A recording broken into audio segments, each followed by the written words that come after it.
वस्त्र, अस्त्र, शस्त्र, निरस्त्र, ये चारों शब्द किसी चीज़ों के लिए बने हैं। अर्थात वस्त्र बना है किसी चीज़ को ढकने के लिए। ढकने की ज़रूरत क्यों पड़ी आपको?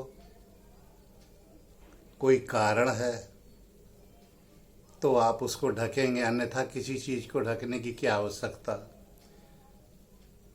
ऐसे ही शस्त्र है, शस्त्र आप तभी उठाएंगे जबकि आपको उसकी ज़रूरत है।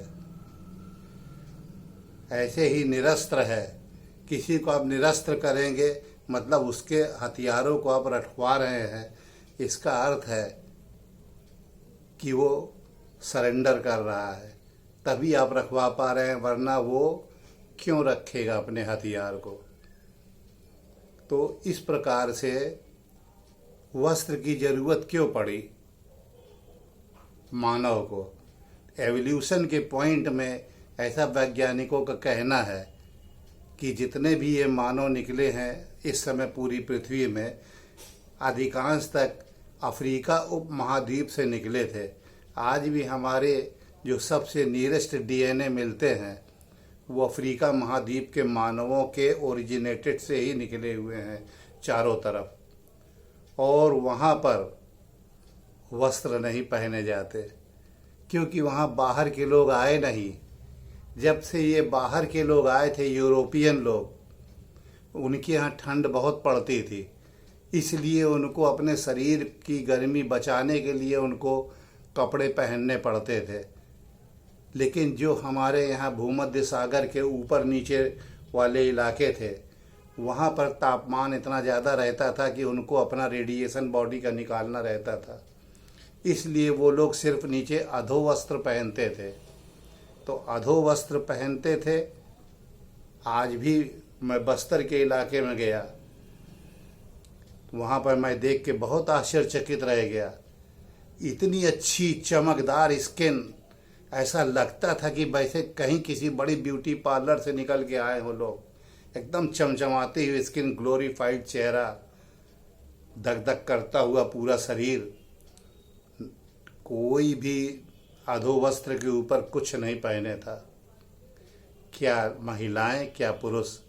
हाँ, इतना ज़रूर करती थी कि अगर कोई शहराती आदमी दिख गया और औरतें अपना जो नीचे बांधे रहती थी उसको ऐसे आंचल पर घुमा करके पीछे से बांध लेती थी।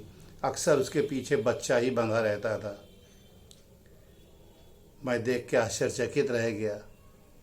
फिर मैंने इस बात पे ध्यान दिया कि जो बहुत सारे मर्ज होते हैं शरीर के, वो सिर्फ इसलिए होते हैं कि कोई अधोवस्त्र पहना है, बनियाइन पहनी है, कमीज पहना, इसकी वजह से अंदर ही अंदर पसीने ने सोख लिया, और जहाँ पर पसीना गिजर मिजर हो गया वहीं पर जाकर बैक्टीरिया पनप गए, और जहाँ बैक्टीरिया पनप गए वहाँ पे तमाम खुजली, स्किन के 20 मर्ज वहाँ पैदा हो गए। और ये तो आधुनिक संस्कृति ऐसी है ही है कि इसके अंतर्गत समस्या पैदा करके कमाई की जाती है, समस्या दूर करके कमाई नहीं की जाती। तो उन लोगों के देखा देखी उन लोग भी पहनने लगे वस्त्र जहाँ पर कि वस्त्रों की कोई ज़रूरत नहीं। जैसे घर के अंदर तो आपको सभी जानते हैं कि आप क्या हो, किसको दिखाने के लिए आप कपड़ा पहन रहे हो आप। और मुझे कब वस्त्र छोड़ने पड़े, इसके पीछे भी एक बहुत बड़ी लॉजिक थी मेरी। मुझे सुबह से लेकर के रात तक मेरा कार्यक्रम रहता था। सुबह लगभग 7:30-8 बजे से रात 10:30-11 बजे ही मैं घर आ पाता था। लगातार वस्त्र पहने रहता था पूरा, और कोई ऐसा दिन नहीं मिलता था जिस दिन की मुझे छुट्टी हो। यहाँ तक कि रविवार को भी दिन के 2 बजे छुट्टी मिलती थी, और तो 2 से 4 तक उसके बाद दोस्त यारों में।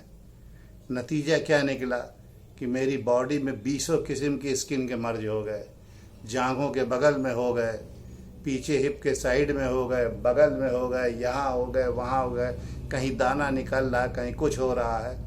आए दिन दवा खाते खाते तंग आ गए।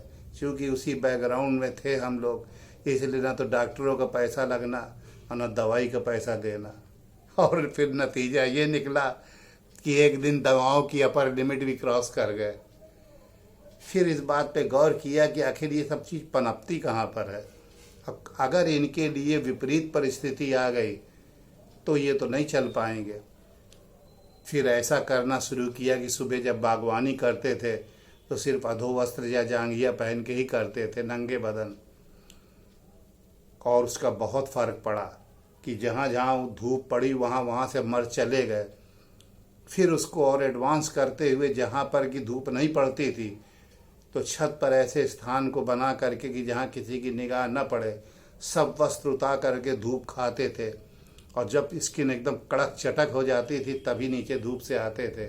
नतीजा ये निकली कि वहाँ पे जितने भी फंगल इन्फेक्शन थे सब खत्म हो गए और एक पैसे की दवा नहीं लगी और मर्ज पूरा गायब।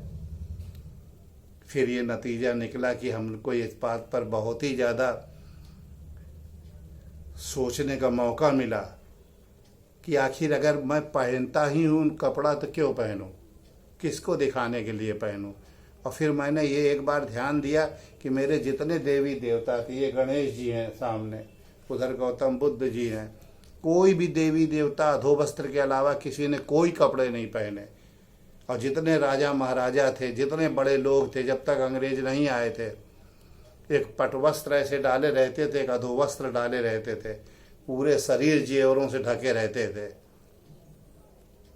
जब अंग्रेज आए महाप्रभु 200 साल तक, तब उनके देखा देखी लोग उनको फॉलो करने लगे और नतीजा ये हुआ कि 20 बीमारियां उनके अंदर घुस गईं। उसके पहले जब ये मुग़ल आए थे वो तो सिर्फ लूटने आए थे, उस समय से जेवर पहनना लोगों ने कम कर दिया।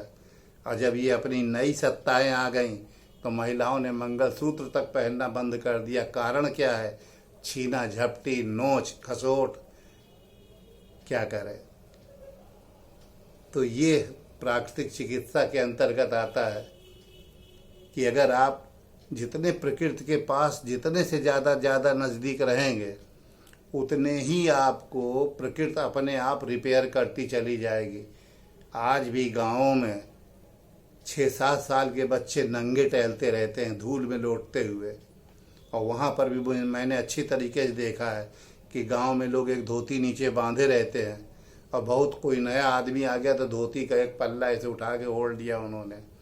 और लेडीज़ को मैंने देखा, मैं आश्चर्यचकित रह गया।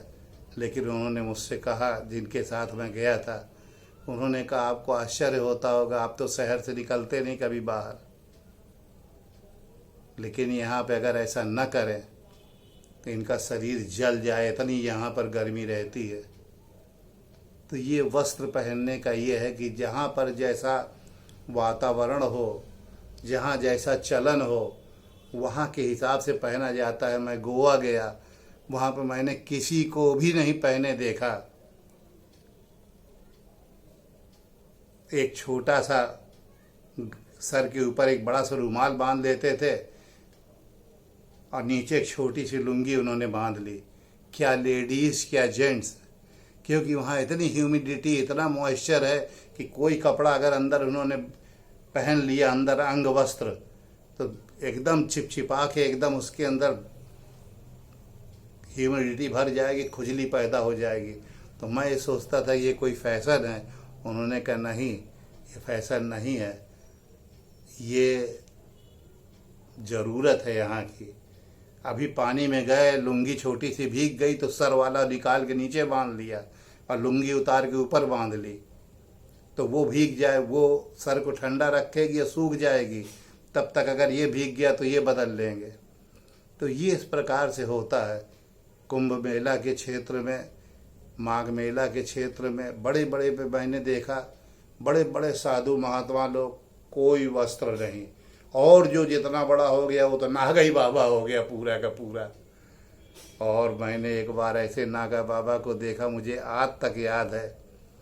7 लेयर में कपड़ा पहने था ठंड के मारे। अमावस्या का दिन, रात को 12-1 बजे, सनसनाती हवा, बूंदाबांदी के बीच में करोड़ों लोग नहा रहे थे गंगा जी के किनारे। मैं भी गया देखने के लिए कि आखिर क्या जलवा है। और तब मुझे एक 6.5 फीट की मूर्ति एक अखाड़े के सामने खड़ी दिखी। मैंने कहा वाह, क्या बनाया है मूर्ति वाले ने। पास जाके मैंने देखा, मुझे विश्वास नहीं हुआ कि इतनी अच्छी भी कोई मूर्ति बना सकता है। एक नग्न मूर्ति 6.5 फुट की खड़ी थी। जब मैं पास गया ये सोचते हुए कि छू के देखूं, तभी उसकी आंख ऐसे से झपकी। वो एक नागा सन्यासी खड़े थे और मैं आश्चर्यचकित पड़ गया कि भाई मैं तो 7 लेयर कपड़ा पहने हूँ और ये एकदम नग्न है प्राकृतिक अवस्था में। जितना प्रकृति के पास आप रहेंगे उतना ही शरीर आपका चार्ज रहेगा। जल हो, वायु हो, धूप हो, इसी से सब आप बने हैं। 70% तो आपके अंदर पानी ही है जिसको जल कहते हैं, बाकी सब में हवा भरी भई है। तो जो जिससे मिलता है अपने से, तो वो उसको एक दूसरे को देता लेता रहता है। उसके बीच में जितनी बाधा आप रखेंगे वो सब सिस्टम को इधर से उधर करेगी। और उसी का नतीजा है आज कि हम लोग भ्रामक प्रचार तंत्र की दुनिया में रहते हैं। दूसरों के बताए हुए बात को, भ्रम को बिना टेस्ट किए हुए, बिना समझे हुए, बिना अपने पूर्वजों के रास्ते को देखे हुए चल पड़ते हैं। उसके नतीजे हैं कि आज जीन्स लोग पहनते हैं, जीन्स पहनते हैं। जब मैंने पहली बार जीन्स को देखा और एक बार पहना, और जब यूरोप से आए मेरे कुछ परिचित लोग अमेरिका वगैरह से, तो उन्होंने कहा अरे यहाँ पे ये लोग जीन्स पहनते हैं, वहाँ पे तो ये मजदूरों की पोशाक है, ये मजदूर लोग पहनते हैं। और फिर मैंने देखा उस जीन्स के पहनने से ये नतीजा निकला कि लोगों के शुक्राणु का लेवल कम हो गया, क्योंकि वहाँ टाइट रहता है, वहाँ पे ठंडा चाहिए नीचे की तरफ। लेकिन नहीं, आजकल मैंने देखा लोग फटी हुई, घिसी हुई जीन पहनते थे, फिर फटी हुई पहनने लगे। अंधभक्ति है, दिखलावा है। क्या कर सकते हैं, ये भी एक विचार है, जीने का अंदाज है।